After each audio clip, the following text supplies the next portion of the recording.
Hello అండి, అందరికీ నమస్కారం. క్లాస్ రూమ్ కథల్లో భాగంగా ఈరోజు నేను ఎక్స్కర్షన్ అనే కథను మీకు చదివి వినిపించబోతున్నాను. కథ రచన పఠనం డాక్టర్ కందేపి రాణీప్రసాద్. ఈ కథా శీర్షిక ఎక్స్కర్షన్. విందామా? మమ్మీ అంటూ ప్రణయ్ బ్యాగ్ తీసుకొని ఇంట్లోకి వస్తూనే కాళ్లకున్న షూస్ అటొకటి ఇటొకటి విసిరేశాడు. సమత పాల గ్లాసుతో ఎదురొచ్చి భుజం మీద బ్యాగును తీసుకొని పక్కన పెట్టింది. పాల గ్లాసు ప్రణయ్కిచ్చి పక్కనే కూర్చున్నది.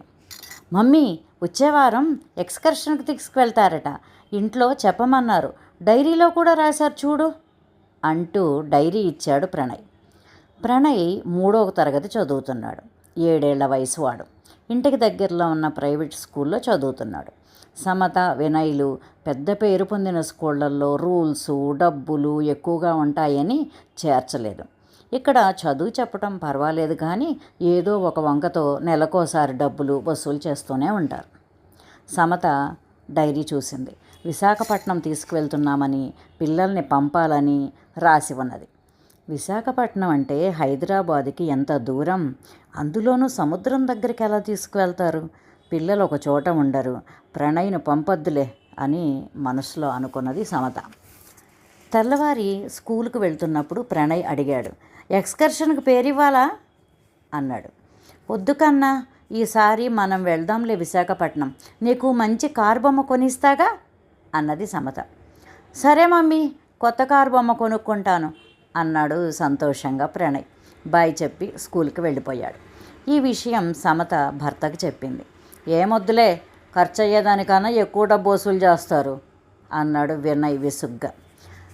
సాయంత్రం ప్రణయ్ ఇంటికి వస్తూనే, మమ్మీ, నేను ఎక్స్కర్షన్కి వెళ్ళాల్సిందే, ఎవరు రాకపోయినా ఊరుకోరట, నేను పేరివ్వకపోతే టీచర్ కోప్పడింది అని చెప్పాడు.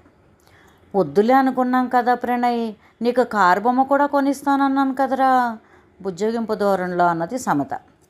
నాకు వెళ్ళాలని ఇష్టమేం లేదమ్మా, హాయిగా ఇంట్లో ఉండి కొత్త కారుతో ఆడుకోవచ్చు కూడా, కానీ మా టీచరు ఊరుకోవడం లేదు, రాకపోతే ఎగ్జామ్స్లో ఫెయిల్ చేస్తారట కూడా, రేపు పేరిచ్చి డబ్బులు కట్టేయండి అని చెప్పింది ప్రణయ్ భయపడుతూ చెప్పాడు.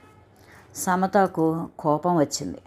ప్రణయ్ క్లాస్ టీచర్కు ఫోన్ చేసింది. ఆమె కూడా అలాగే మాట్లాడింది. ఇది స్కూల్ తరపున విహారయాత్ర, మీరు పంపాల్సిందే, బస్సు నిండా జనం రాకపోతే బస్సువాడు ఎక్కువ డబ్బులు అడుగుతాడు, పిల్లలతో ఒక టీచర్ కూడా వస్తున్నాడు, ఒక ఆయమ్మ కూడా వస్తుంది, ఈ విహారయాత్రకు పంపకపోతే అటెండెన్స్ ఇవ్వం అంటూ బెదిరింపు ధోరణిలో అన్నది. ఆమెతో మాట్లాడి ఉపయోగం లేదనిపించింది సమతకు. సాయంత్రం భర్త ఇంటికి వచ్చాక ఈ విషయమంతా వివరించింది సమత. వినయ్కు కోపం వచ్చింది. పిల్లవాడిని పంపడం మన ఇష్టమా, వాళ్ళ ఇష్టమా? రేపొద్దున అక్కడ ఏమన్నా జరిగితే ఎవరు బాధ్యులు? ప్రతి నెల ఏదో ఒకటి చెప్పి డబ్బులు దోచుకుంటూనే ఉంటారు. వాళ్ళు చెప్పగానే పంపించడానికి డబ్బులు ఉండవద్దా? అసలే నెలాఖరు రోజులు, ఇంత డబ్బులు కట్టమంటే ఎక్కడి నుంచి తేవాలి అన్నాడు వినయ్ కసుబుసులాడుతూ. సమత ఆలోచిస్తూనే ఉన్నది. ఇంతలో ప్రణయ్ కూడా వచ్చేశాడు. వస్తూనే ఏడుపు మొదలుపెట్టాడు.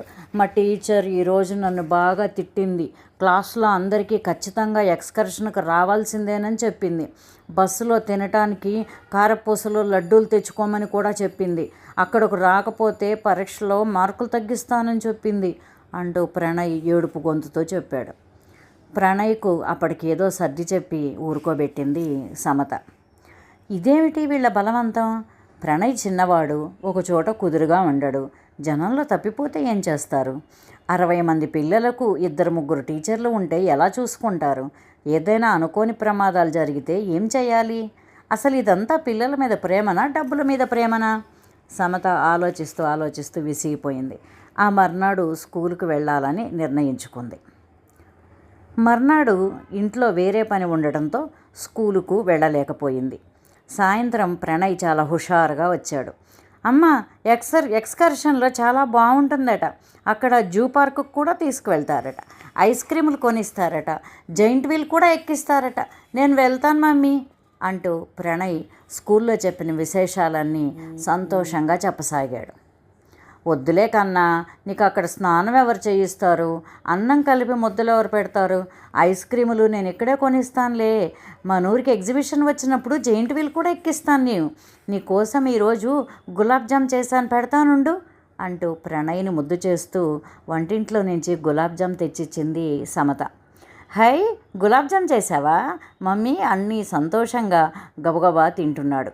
తింటూ ప్రణయ్, అమ్మా సముద్రం దగ్గరికి తీసుకెళ్తారట, బాగా సరదాగా ఉంటుందట, నేను ఇంతవరకు చూడలేదు కదమ్మా అంటూ ఉత్సాహంగా చెప్పుకుపోతున్నాడు. చిన్నపిల్లల్ని సముద్రం దగ్గరికి తీసుకెళ్ళడం ఏంటి, జరగరాంది జరిగితే ఏం చేస్తారు, కొద్దిగా వయసు ఎక్కువ ఉంటే కొంచెమైనా జాగ్రత్తగా ఉంటారు, మరీ చిన్నపిల్లల్ని తీసుకువెళ్ళాలని ఆలోచిస్తున్నారు. ప్రణయ్కు నచ్చ చెప్పాలని చూసినా కూడా లాభం లేకుండా పోతున్నది. స్కూల్లో పిల్లల్ని రెచ్చగొట్టి పంపిస్తున్నారు. రేపు ఖచ్చితంగా స్కూల్కి వెళ్ళాల్సిందే అనుకున్నది. వినయ్ ఆఫీస్ నుంచి వస్తూనే, సమత నీకో విషయం చెప్తా అంటూ పిలిచాడు. మొన్న వుడ్ స్కూల్ వాళ్ళు ఇలాగే వైజాగ్ పిల్లల్ని తీసుకెళ్లారట. అక్కడ ఒక పిల్లవాడు సముద్రంలో జారిపడిపోయాడట. ఉదయం స్కూల్ దగ్గర పిల్లల తల్లిదండ్రులు గొడవ పెడుతున్నారు. పాపం 1వ తరగతి పిల్లాడట. నీళ్లలో నుంచి బయటకు తీసేసరికి ప్రాణం పోయిందంట అంటూ ఆవేదనతో చెప్తున్నాడు వినయ్. సమత ఈ మాటలు వింటూనే కన్నీళ్లు పెట్టేసింది. ఎందుకండి వీళ్ళు పిల్లల ప్రాణాలతో చెలగాటం ఆడుతున్నారు, బయట ఎన్నో ప్రమాదాలు పొంచి ఉన్నాయి, బోరుబావులు, రోడ్డు ప్రమాదాలు, మ్యాన్ హోల్స్, నీళ్ల కుంటలు వంటివి ఎన్నో ప్రాణాలు తీస్తున్నాయి. తల్లిదండ్రులు లేకుండా వాళ్ళు జాగ్రత్తలు ఎలా తీసుకుంటారు, సమత బాధగా అన్నది.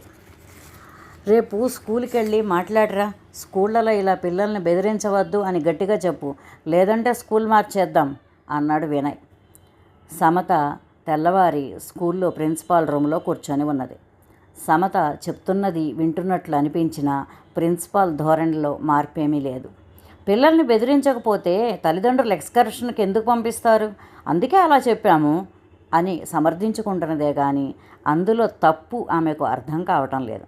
అర్థం కావటం లేదు అనటం కరెక్ట్ కాదు, అర్థం కానట్లు నటిస్తున్నది అంతే. సమతకు అసలు విషయం అర్థమైంది. ఈ మనుషులు ఈ స్కూల్లో మారరు, నేనే ఈ స్కూల్ నుంచి పిల్లవాడిని మార్చడం కరెక్ట్ అనుకొని వేరే స్కూల్లో వెయ్యాలని నిర్ణయించుకున్నది. అర్థం కాని మూర్ఖులతో ఎంత వాదించినా వృధా అనిపించి వెనుదిరిగి వెళ్ళిపోయింది సమత. ధన్యవాదాలండి.